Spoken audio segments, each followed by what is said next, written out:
કોંગ્રેસ કાર્યાલય ખાતે કોંગ્રેસના પ્રદેશ પ્રવક્તા શ્રી નિધિત બારોટ દ્વારા એક મનરેગા બચાવો આંદોલન આજે શું કહ્યું નિધિત બારોટે જાણો ને નિધિત બારોટે આ મનરેગા યોજના વિશે પત્રકાર પરિષદમાં મીડિયા સમક્ષ પોતાની પ્રતિક્રિયા આપતા શું જણાવ્યું હતું નિધિત બારોટે જાણો.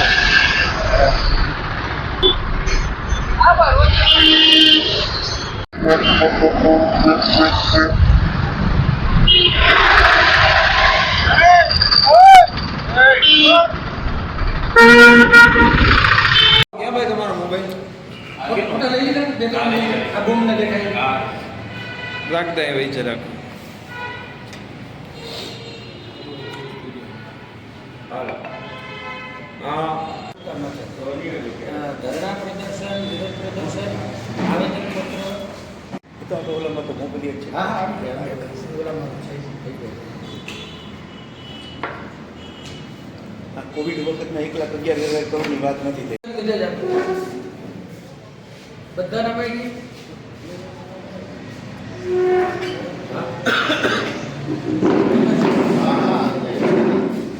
તો આમાં થોડું કોંગ્રેસમાં કામ કેટલો છે તમને યાદ રાખજે વાત હોતી તો પછી મને વેટ ન કહું થોડું મારે હળવું તો મારા ઉપર પછી એને ઓલવેઝ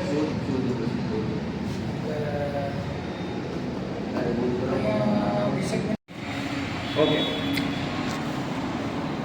અમારા જૂનાગઢ શહેર કોંગ્રેસના પ્રમુખ શ્રી મનોજભાઈ, અમારા વિરોધ પક્ષના નેતા લલિતભાઈ, અમારા કાર્યાલય મંત્રી શ્રી, આજ રોજ જૂનાગઢ એ વિષય ઉપર વાત કરવાની છે કે જે વિષય આખા દેશમાં એક ચર્ચાનો વિષય બન્યો.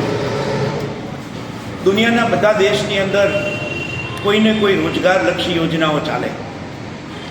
અમેરિકા જેવા દેશની વાત કરીએ તો ત્યાં પણ ન્યૂ ડીલ જેવી યોજના ચાલે. દુનિયાના એવા અનેક દેશ, આર્જેન્ટિના હોય તો ત્યાં પણ એક રોજગાર યોજના ચાલે છે. બાંગ્લાદેશ હોય તો ફૂડ ફોર વર્કની યોજના ચાલે. આ બધી યોજનાઓનો હેતુ સામાન્ય લોકો, ગરીબ લોકો કે જેને રોજગારી મળે એની માટેનો એનો મુખ્ય હેતુ છે.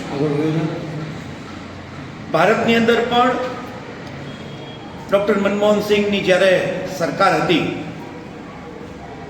એ સરકારે આ દેશની અંદર વિશ્વની પહેલી એવી યોજના દાખલ કરવાનું નક્કી કર્યું કે જેમાં લોકોને રોજગારીની ગેરંટી મળે. આ વિશ્વની અંદર એક પણ દેશ એવો નથી કે જે રોજગારની ગેરંટી આપતું હોય.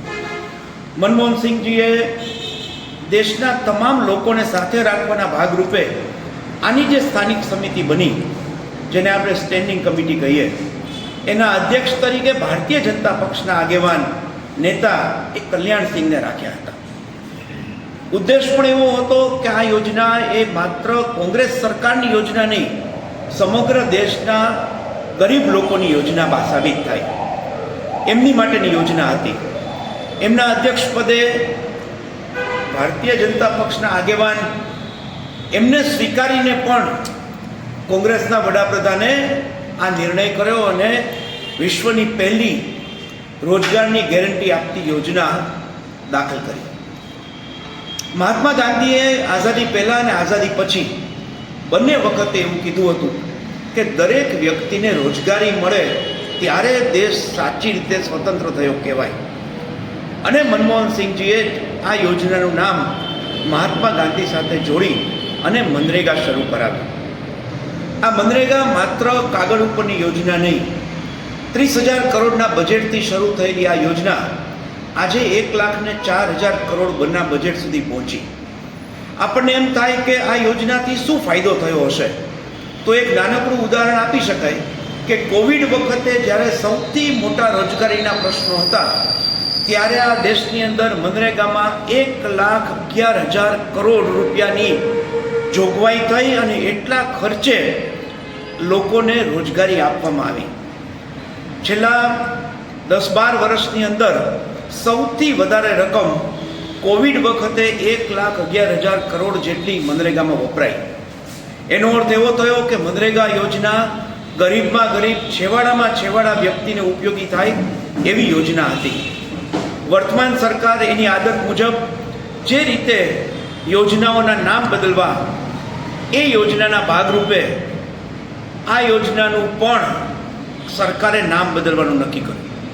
નામ બદલતાની સાથે માત્ર વિકસિત ભારત ગ્રામીણ યોજના એટલા પૂરતું મર્યાદિત નહીં, પણ એના બધા જ પ્રોવિઝન જે જૂની યોજનાના હતા એ બદલી નાખ્યા. ખાસ કરીને રોજગારની ગેરંટીની વાત હતી, એ ગેરંટી શબ્દ કાઢી નાખવામાં આવ્યો. હવે સરકારની મનસૂફી પ્રમાણે રોજગાર આપવામાં આવશે એવું નક્કી કર્યું. 100% એની અનુદાન કેન્દ્ર સરકારમાંથી આપવાનું હતું, એને 60-40નો ભાગ કરી દીધો. 40% સરકાર રાજ્યની ભોગવે, 60% કેન્દ્ર સરકાર ભોગવે. જે રાજ્યો ખર્ચમાં પહોંચી ન વળે એ પૂરી યોજનાનો લાભ ન લઈ શકે, એટલે આપોઆપ આ મનરેગા યોજના, ગેરંટી યોજનાને બદલે હવે લોકોને યોજનાનો લાભ ન મળે એ પ્રકારની યોજના થઈ. નામ વિકસિત ભારત આપ્યું, પણ ખરેખર એ વિકસિત શબ્દની બદલે વિનાશકારી યોજના બની હોય એવી પરિસ્થિતિ આજે ઊભી થઈ છે. આ યોજનાને જે રીતે કાર્યાન્વિત કરવાની વ્યવસ્થા ઘણા બધા વર્ષોથી ચાલતી હતી, એમાં સ્થાનિક કક્ષાએથી નિર્ણય થતો હતો કે કેવા કામ કરવા ને ક્યાં કામ કરવા. આ વિકસિત ભારત શબ્દ ઉમેરાતા હવે યોજના એવી થશે કે જ્યાં સરકારને યોગ્ય લાગે કે આ જગ્યાએ કંઈક કામ કરાવવું છે, પછી એ પુલનું કામ હોય, રસ્તાનું કામ હોય કે કોઈ વોટરશેડ્સના કામ હોય, એનો અર્થ એવો થયો કે જે અનસ્કિલ્ડ લેબર કામ કરતા હતા એની બદલે હવે કૌશલ્યયુક્ત લેબરની જરૂર પડે. આ યોજના એ અનસ્કિલ્ડ લેબર માટેની હતી, જેને કશું નથી આવડતું એ લોકો કામ કરી શકે એની માટેની યોજના હતી. આ મૂળભૂત યોજના ઉપર આ વિકસિત ભારત શબ્દ અને વિકસિત કાર્યક્રમોની વાત મૂકીને છેદ ઉડાડી દેવામાં આવ્યો છે. એનો મતલબ અનસ્કિલ્ડ લેબર માટે મોટો પ્રશ્ન ઊભો થવાનો છે. એમણે એવું કીધું કે જ્યારે ખેતીનો સમય હશે ત્યારે આ યોજનાનું અમલીકરણ નહીં થાય. હવે એવા અનેક ભૂમિહીન લોકો છે જે માત્ર મજૂરી કરે છે, જેની પાસે ખેતીની જમીન પણ નથી, જેને રોજગારીના પ્રશ્નો ઊભા થવાના છે. ત્યારે આ નિર્ણય પણ એવા લોકો કે જે માત્ર મજૂરી ઉપર જીવે છે એની માટે મુશ્કેલી ઊભું કરે એવો છે. આ વિષય પણ એમને ખોટી રીતે દાખલ કર્યો છે. કોંગ્રેસ પક્ષ આ સમગ્ર બાબતને લઈને લોકો સુધી જાય છે, ગ્રામ્ય કક્ષા સુધી, તાલુકા કક્ષા સુધી અને જિલ્લા કક્ષા સુધી. લોકોને જે લાભ મળતો હતો એ લાભ ન મળે એની માટે સરકારે જે નીતિ કરી છે, સમગ્ર દેશની કોંગ્રેસ એ સિવાયના અન્ય અમારા સાથી પક્ષો બધાએ આ યોજનાને પાછી ખેંચવી જોઈએ અને મનરેગા એના મૂળ સ્વરૂપમાં દાખલ કરવી જોઈએ એવી માગણી કરી છે. સરકારે કરેલી આ નવી યોજનાને અમે સૌ વખોડીએ છીએ. અમે ફરીથી માગણી કરીએ છીએ કોંગ્રેસ પક્ષ તરીકે કે પાછી મૂળ યોજના શરૂ કરવામાં આવે અને લોકોને રોજગારની ગેરંટી ચોક્કસ જે મળતી હતી એ ફરીથી આપવામાં આવે. કરવામાં આવી છે. ભારતીય જનતા પક્ષની જે નીતિ છે, મોટા ઉદ્યોગપતિઓને સાચવવા, નાના લોકોનો સામે ન જોવું, આના ભાગરૂપે જ જે અતિ ગરીબ લોકો જેને 100 દિવસની રોજગારીના પ્રશ્નો હતા એની માટેની જે યોજના હતી એને પાછલા દરવાજેથી બંધ કરવાના પ્રથમ તબક્કાના ભાગરૂપે આ 60-40ની સ્કીમ લાવવામાં આવી છે અને એ બંધ કરવાનો પ્રયાસ કર્યો છે. કેનાલ શું આ હમણાં થોડા દિવસ પહેલાં વાત કરીએ કે ગઈકાલની વાત કરીએ, નરેન્દ્રભાઈ રાજકોટમાં, સૌરાષ્ટ્રમાં, ગુજરાતમાં ક્યાંય પણ આવવાના હોય એમની માટે કરોડો રૂપિયાનું બજેટ આવી જાય. ઓમકાર મંત્ર કરવા માટે કરોડો રૂપિયાના ખર્ચો કરવાની એમને તક મળી જાય. અને જ્યારે ગરીબ લોકોને 100 દિવસની રોજગારી આપવાની વાત આવે તો કે અમારી પાસે બજેટ નથી. મોટા ઉદ્યોગપતિઓની લાખો ને કરોડો રૂપિયાની લોન બેંકમાં માફ થઈ શકે અને ગરીબ લોકોને રોજગારી આપવાની વાત આવે ત્યારે એમ કે અમારી પાસે ફંડ નથી. મને લાગે છે કે સરકારની આ ગરીબ વિરોધી નીતિને કારણે આજે ભારતીય જનતા પક્ષ મોટા ઉદ્યોગપતિઓની ચાપલૂસીના ભાગરૂપે અત્યારે આ યોજનાને બંધ કરતું એવું પ્રથમ દ્રષ્ટિએ દેખાઈ રહ્યું છે. ખાસ કરીને શું કહેશો? હું એ જ કહું છું કે ગરીબની યોજના માટે સરકાર પાસે પૈસા નથી અને ઉદ્યોગપતિઓની વાહવાહી માટે સરકાર પાસે પૈસા છે. હાલમાં જ વાઇબ્રન્ટ ગુજરાતનો પ્રસંગ ઉજવાયો છે. આખા દેશની અંદર આપણે જોઈએ કેટલા ઉદ્યોગપતિઓ માટે સરકારે કેટલા ઇન્ફ્રાસ્ટ્રક્ચરના પૈસા વાપર્યા. આટલા પૈસા જો એક સામાન્ય ગરીબ લોકો માટે માળે વાપર્યા હોત તો અનેક હોસ્પિટલો બની શકી હોત, અનેક શાળાઓમાં ઓરડા બની શક્યા હોત, અનેક શાળાઓમાં શિક્ષકોની ભરતી કરાવી શક્યા હોત. સાહેબ, જુનાગઢ સિવિલ હોસ્પિટલમાં પણ દવાઓ બહારથી લખી દે છે અને સરકાર ત્યાં પણ ધ્યાન નથી, મશીનરી નથી અને બહારથી દવા લખીને બહાર સરકારી હોસ્પિટલના ડૉક્ટરો પોતાના મેડિકલો ખોલીને બેઠા છે. મને લાગે છે કે આજે એ વિષય નથી, પણ હું ચોક્કસ એવું કહીશ, અમારા શહેરના કોંગ્રેસના આગેવાનો અને અમારા વિરોધ પક્ષના નેતા ચોક્કસ આ વિષયને ગંભીરતાથી લેશે અને આગામી દિવસોની અંદર ગરીબ લોકો સુધી યોજનાઓ પહોંચે એનો ચોક્કસ પ્રયાસ કરશે.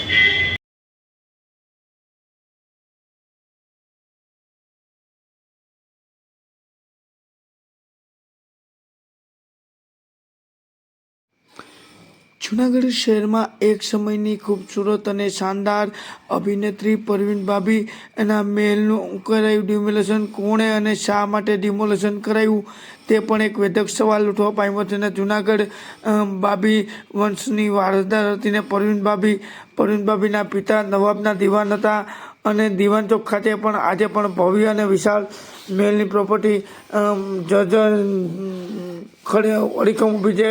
અને જે મહેલ છે એની પ્રોપર્ટી આ સમયે ના કારણે થઈ છે લુપ્ત અને આ પ્રોપર્ટી હાલ જર્જરિત હતી. આજે પણ આ પ્રોપર્ટી અડીખમ ઊભી છે અને છેલ્લા 3-4 દિવસોમાં કોઈએ આ મહેલના અમુક હિસ્સાને તોડી પાડ્યો છે. કે નોંધનીય છે કે પરવીન ભાભીના મૃત્યુ બાદ જૂનાગઢની તમામ મિલકત અંગે કોર્ટમાં અલગ અલગ 3 કેસ ચાલી રહ્યા છે અને આમ છતાં કોણે આ મિલકત તોડી પાડી છે આ અંગે પોલીસ અને મનેપાનું તંત્ર જાણતું નથી અને ભાભીના વારસદારો આ અંગે માલિકી અંગેના પુરાવો એકત્રિત કરીને કરશે આગળની કાર્યવાહી. શું કહ્યું વારસદાર શ્રીઓએ, જાણો.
વર્ષો થયા કેમ કે આમાં નાના મોટા અમે રમેલા છીએ હાથે પણ અત્યારે જે આપણે કહું કે ભાઈ આપ જોઈ શકો છો કે ભાઈ આમાં જવા જેવું પણ નથી. તો હવે આ કયા આધારે ને શું છે એ અમે એના પુરાવા એકત્રિત કરીએ છીએ. આગળ શું કરવું એ અમારો ભારતીય વાત કરી કરશું. હા, એના પુરાવા અમદાવાદની અંદર એમના એક બેબી છે જે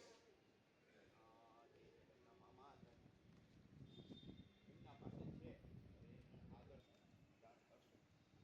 જય હિન્દ.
તમારા નામથી?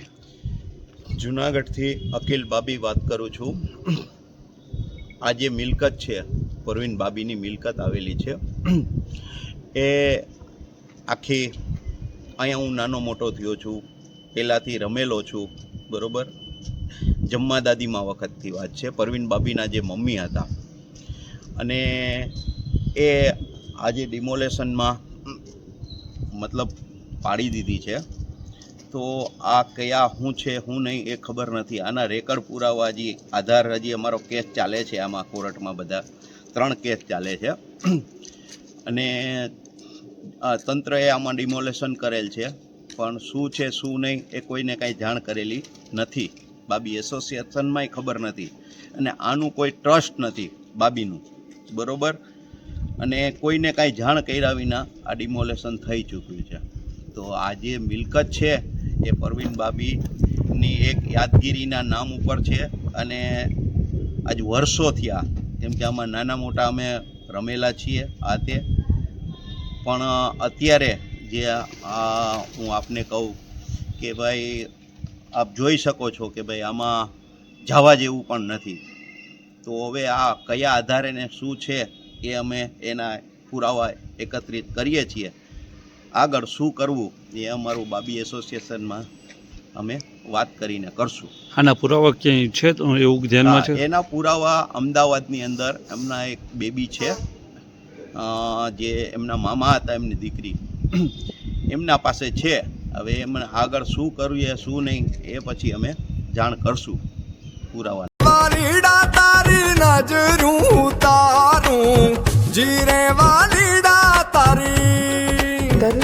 જોજી પાટડી ગણી રડી રાખડી ગણી તુને દેવા જાજે રાજુહાની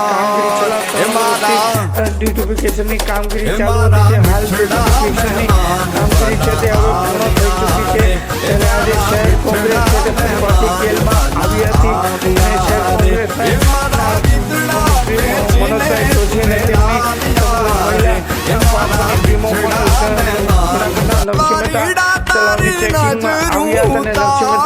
તળાવની કામગીરી કેવી થઈ છે તે અંગે ચેકિંગમાં આવ્યા હતા. ત્યારે આજે નરસિંહ મહેતા તળાવના તમામ દરવાજાઓને અલીગઢના તાળા માર્યા હતા અને નરસિંહ મહેતા તળાવમાં ક્યાંક ને ક્યાંક ભ્રષ્ટાચાર હોય ત્યારે કોંગ્રેસ એમાં અંદર ન જઈ શકે ને કોંગ્રેસ આ કામગીરીના ભ્રષ્ટાચારની કંકોત્રી છે કે કેમને ભ્રષ્ટાચારનો પાયો છે તે બહાર ના આવે ને ક્યાંક ને ક્યાંક કરેલા ભ્રષ્ટાચારની કામગીરી છે તે બહાર ના આવે ને ભાજપની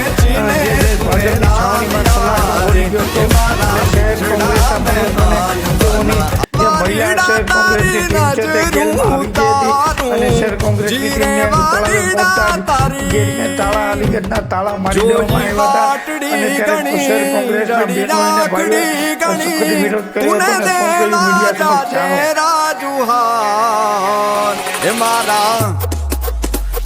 મારા મિઠડા મહેમાન બના આવ્યા રે મારા મિઠડા મહેમાન બના આવ્યા રે મારા ગીતડા ખેંચીને તુને લાવ્યા રે મારા મિઠડા મહેમાન બના વાલીડા તારી નજરું તારું જીરે વાલીડા તારી જોઈ વાટડી ગણી રડી રાખડી ગણી તુને દેવા જાજે રાજુહાર મારા મિઠડા મહેમાન બના આવ્યા રે મારા મિઠડા મહેમાન બના આવ્યા રે મારા ગીતડા ખેંચીને તુને લાવ્યા રે મારા મિઠડા મહેમાન બના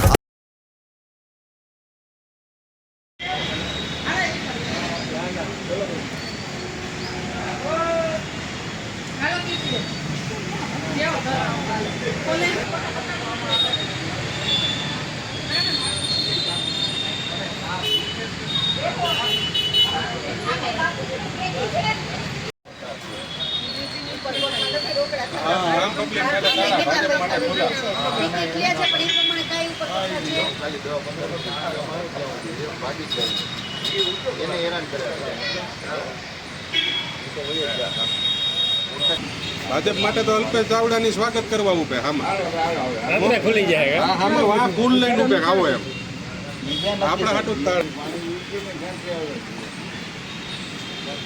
એટલે આવે ને તો વાહ હામાં ઉભા રહીએ અમે આવીએ હાલો તમારે ભેગા રહીએ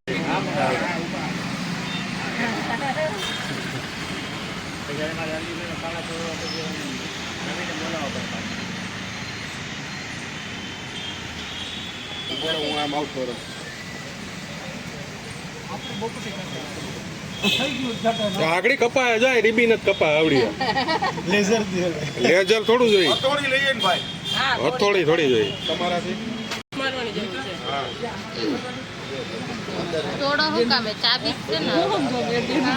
હા લલિતભાઈ એકવાર ફોન કરી લ્યો ને કે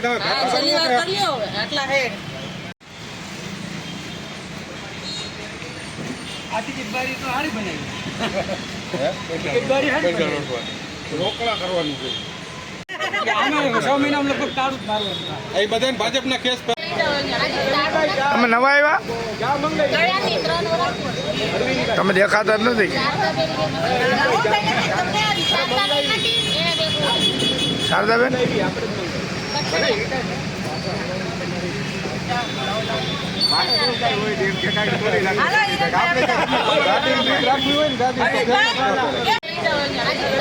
તમે નવા આવ્યા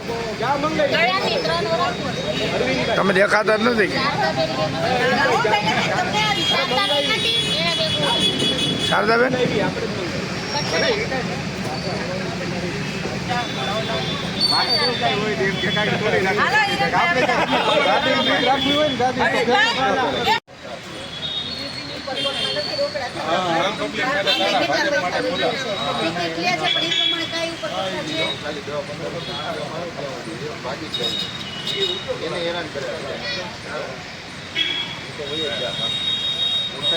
ભાજપ માટે તો અલ્પેશ ચાવડાની સ્વાગત કરવા ઉભે હામાં ખુલી જાય હામાં વાહ ફૂલ લઈને ઉભે આવો એમ આપણા હાટું તાળ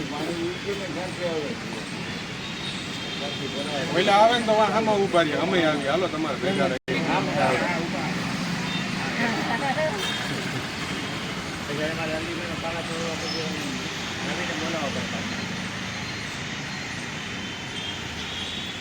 હું આમ આવતો રહું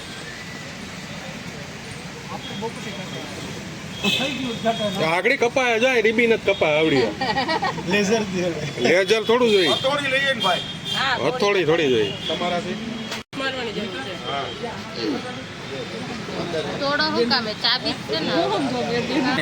હા લલિતભાઈ એકવાર ફોન કરી લ્યો ને કે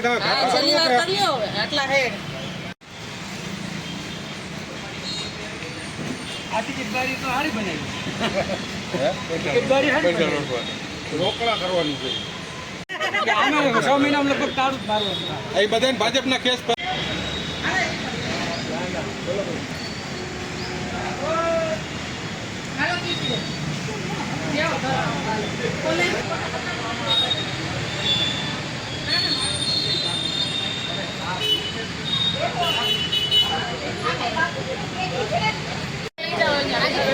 તમે નવા આવ્યા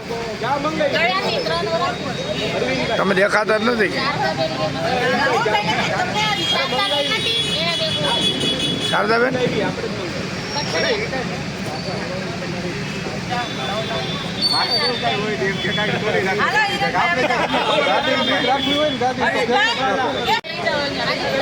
તમે નવા આવ્યા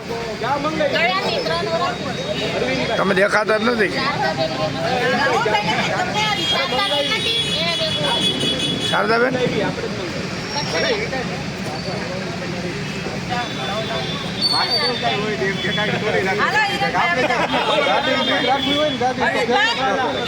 હા હું નામ આખું વૈશાલી મુકેશ મનોહર 2 કલાકથી બેઠા છે પણ તાળુની ચાવી નથી મળતી દેતા નથી ગદીબાઈ છે ને હા ગદીબાઈને હું કામ બેઠા અહીંયા હું કામ બેઠા અંદર જાઉં એટલે શું લેવા આવ્યા અહીંયા પરિચય કરવા માટે શું માંગણી છે અમારી માંગણી છે જવા માટે હું એમાબેન રૂપારેલિયા જુનાગઢ શહેર મહિલા કોંગ્રેસ પ્રમુખ છેલ્લા અમે 1 કલાકથી અહીંયા બેઠા છે અને તાળું છે હજી હમણાં ચાવી આવે તો ક્યારે ચાવી આવે અમે અહીં બેઠા તો શાના માટે બેઠા છે અમે તાળું ખોલો નહીં તો અમે તાળું તોડશું એનું કારણ શું છે તાળા મારવાનું ભ્રષ્ટાચાર લાગે છે લાગે છે એને ખબર ને એનું કારણ શું લાગે એમાં બેન તમે અંદર જાઓ એટલે કંઈક ને કંઈક ખોટા કાઢો એટલે તમે અંદર જાય અમારા ભેગા વિરોધ પક્ષના નેતા છે શહેર પ્રમુખ મનોજભાઈ જોશી છે બધા અમારી સાથે છે અમારી આખી ટીમ છે અહીંયા શું લાગે છે તમને ખાસ ખાસ તો જોઈએ હવે શું લાગે છે આગળ અલીગઢના તાળા મારીને અલીગઢનું બેઠા તાળું મારી દીધું છે અંદર કૂતરા છે એને પરમિશન છે પણ અમને નથી અમે જોઈ લીધું છે કારણ શું હોય છે આમાં કારણ ભાજપ મેં કીધું એમ આ એન્જિનિયર તાળા મારીને વહી ગયો છે આમાં ચાવી મગાવી છતાં હમણાં આવીને 1 કલાક થયા તો અમે બધા બહેનો ને અમારી આખી ટીમ બેઠી છે અહીંયા અધિકારી શું કહેવાનું થાય છે હવે અધિકારીને કહેવાનું હમણાં આવે ચાવી એ લોકો તો શું કહે બીજું ભાજપ તો જાય છે અંદર ભાજપ તો કહું તો ખરી કે અંદર સત્તા છે એની પાસે ચાવી છે તો અમે તો શું છે અહીંયા બેઠા છે શું માગણી છે બસ માગણી એટલી જ કે અમને ચાવી આપો અને અંદર જવા દો નહીં જવા દે તો શું કરશો નહીં જવા દે તો અમે તાળા તોડશો અને ધરણા ઉપર ઉતરશું કરવા શું છે આજે તાળાની વાત મારે બહુ દુઃખની સાથે કહેવું પડે છે કે આ જે તળાવ જે છે ઘણા સમયથી ગોકળ ગાયની જેમ ગતિથી જે છે એ કામકાજ કરતું હતું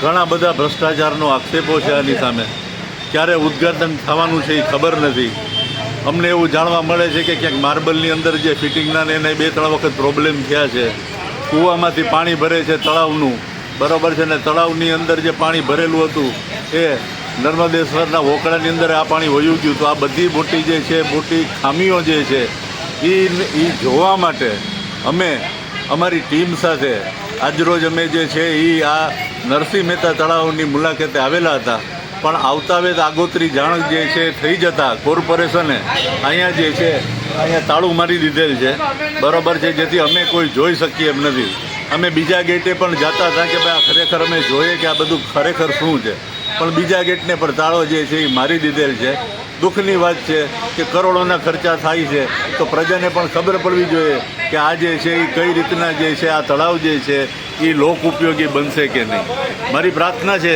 સર્વે સત્તાધીશોને કે હજી દાખલા તરીકે ઉદ્ઘાટન પહેલાં જે કંઈ જે ખામીઓ જે છે ક્ષતિઓ છે એ વિરોધ પક્ષને સાથે લઈને જોવે અને બધી વસ્તુના જે છે એ રસ્તા કાઢે એટલી જ મારી તાળા મારવાનું કારણ જ એ છે કે જે એની ભૂલો જે છે એ ઉદ્ઘાટન પહેલાં જે છે એ પ્રજા સમક્ષ ન આવે એ છે બીજું તો શું હોઈ શકે કારણ કે એ પ્રજા છે અમે પણ જુનાગઢની પ્રજા જ છીએ ભગવાન આ કોઈ ભારત પાકિસ્તાન જનો જ છીએ દરેકને બતાડવું જોઈએ દરેકને આ બધી વસ્તુ કરવી જોઈએ હું તો ત્યાં સુધીનું કહું છું કે એક મિટિંગ જ કરવી જોઈએ જેમાં પ્રબુદ્ધ નાગરિકો છે વિરોધ પક્ષ છે બધાય ભેગા થઈને સર્વે કરવું ભારત પાકિસ્તાનનું શું છે આમાં શું ભારત પાકિસ્તાનની વાત કરી તમે. ભારત પાકિસ્તાની એટલે એક જાતનું દાખલા તરીકે વૈમનસ્ય રાખવું કે વિરોધ પક્ષને જે છે એ લોકોને અગડા રાખવા, એ લોકોને દૂર રાખવા, વિરોધ પક્ષના કોઈ કામ ન કરવા. હું એટલા માટે કહું છું કે આની પહેલાંની ટર્મની અંદર વિરોધ પક્ષની ચેમ્બરને તાળા મારી દીધા હતા કોર્પોરેશનને, વિરોધ પક્ષની આખી ઓફિસ જ લઈ લીધી હતી.